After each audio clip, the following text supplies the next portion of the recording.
Bapak, Ibu, dan Saudara yang dikasihi Tuhan, apa kabar? Semoga Bapak, Ibu, dan Saudara dalam keadaan yang baik dan sehat. Senang sekali bisa berjumpa kembali dengan Bapak, Ibu, dan Saudara dalam Sapa Gembala GKI Gunung Sahari.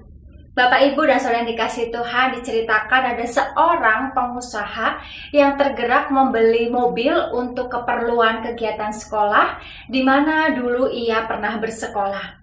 Dulu ia pernah menerima hukuman dari salah satu guru akibat ia tidak taat pada peraturan sekolah. Ia masih ingat peristiwa dan hukuman itu, tetapi ia tidak lagi sakit hati atau menyimpan akar pahit.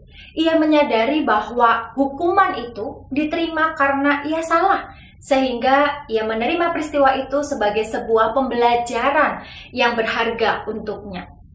Bapak, Ibu, dan Saudara yang dikasihi Tuhan, seandainya ia masih sakit hati, ia masih menyimpan kepahitan, pastilah mobil itu tidak akan pernah dikirimkan atau disumbangkan ke sekolah itu.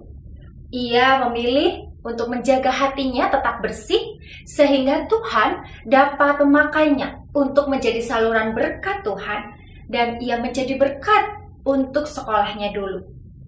Bapak, Ibu, dan Saudara yang dikasihi Tuhan, Alkitab mencatat berbagai peristiwa yang dialami oleh Yusuf.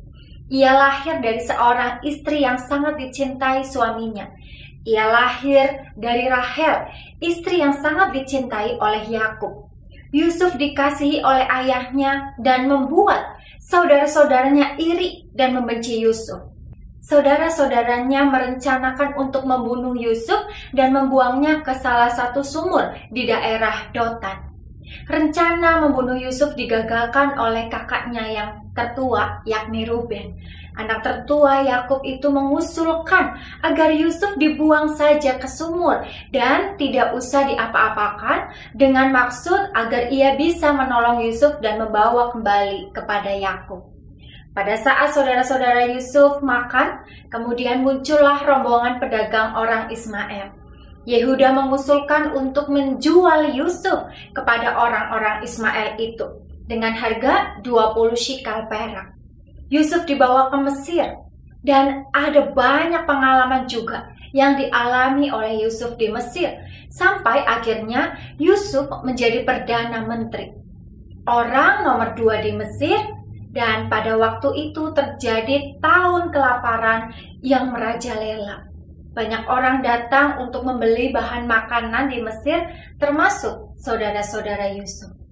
Pernahkah kita berpikir apa yang akan dialami oleh Yakub dan keluarganya seandainya Yusuf sakit hati dan menyimpan kepahitan, lalu membalas perbuatan dari saudara-saudaranya? Kemungkinan besar mereka akan menderita karena kelaparan. Selain itu, Yakub tidak akan lagi dapat melihat Yusuf beserta keluarganya. Yusuf adalah seorang yang taat dan takut kepada Allah. Ia memilih untuk mengampuni segala perbuatan jahat dari saudara-saudaranya karena ia sadar bahwa keberadaannya di Mesir merupakan bagian dari rencana besar Allah. Sekalipun Yusuf harus melewati berbagai peristiwa yang sangat mungkin membuatnya menyimpan kepahitan dan dendam, tetapi ia memilih untuk menjadikan hatinya bersih dan tetap mengasihi serta mengampuni saudara-saudaranya. Bapak, Ibu, dan Saudara yang dikasihi Tuhan, sakit hati, kepahitan, dan dendam yang tersimpan dalam hati tidak hanya merugikan kita sendiri, namun dapat menghalangi kita untuk dipakai Allah menjadi saluran berkat Tuhan untuk sesama dan menyatakan kasih Tuhan kepada sesama.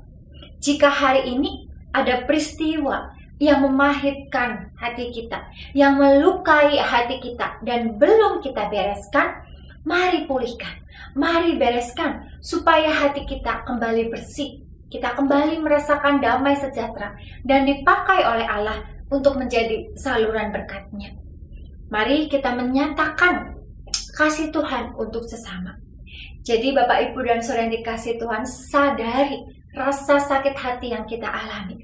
Terima itu dan maafkan orang yang menyakiti atau orang yang melukai kita. Pilihlah untuk hati kita dipenuhi oleh damai dan sukacita, agar damai dan sukacita itu memenuhi hidup kita. Hati yang bersih membuat Allah lebih leluasa untuk memakai seseorang menjadi alat berkat-Nya. Tuhan menolong kita. Amin.